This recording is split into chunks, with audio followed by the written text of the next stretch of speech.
It's being called the largest infrastructure project in the world. A Chinese business group called the Hong Kong-Nicaragua Development Group has begun construction of the Grand Canal of Nicaragua. At a cost of $50 billion, the canal linking the Pacific and Atlantic Oceans has the capacity to transform the economy of one of the poorest nations in the Americas. CCTV's Franc Contreras traveled to Nicaragua and sent us this report. By any measure, the task is massive. A canal 30 meters deep and stretching more than 286 kilometers. That's 2.5 times the width of the U.S. state of New Jersey. Its builders will need huge dredging and digging machinery to get the job done. And that requires new roads. Here in the southwestern state of Rivas, the few existing roads are narrow and unpaved. The Nicaraguan canal will cut through some of the most pristine natural areas in all of Central America. Here on the Pacific coast of Nicaragua, many beaches like this one remain largely untouched. But the massive infrastructure project of the Nicaragua Canal will likely transform many of these locations. A major concern is Lake Nicaragua, the region's largest body of fresh water. Under the construction plan, some of the world's largest cargo ships will pass right through here. That's raising worries that this lake's ecosystem could be forever damaged. Well, to me personally, as a biologist, we're really concerned about the water, about the lake in particular. And, if you ask any biologist, that's probably the main concern, because it's our main source of water for the future. Not currently, but for the future.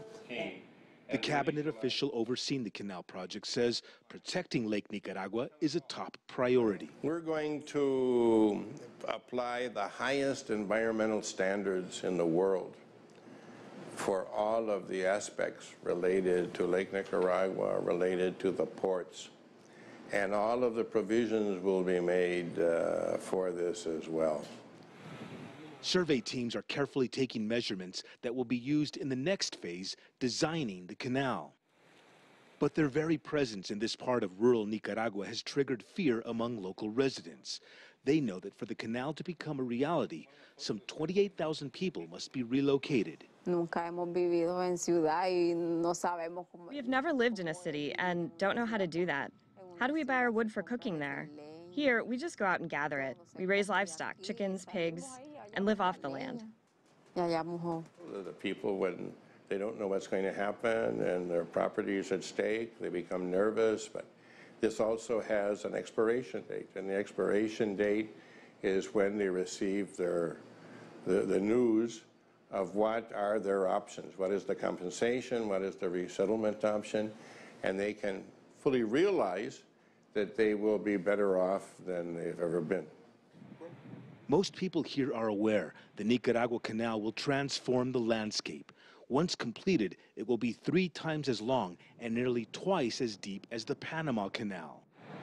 The government says that once the canal and related seaports are up and running in about 5 years' time, Nicaragua's meager economy is expected to double, creating more than 200,000 jobs. Franc Contreras, CCTV in southwestern Nicaragua.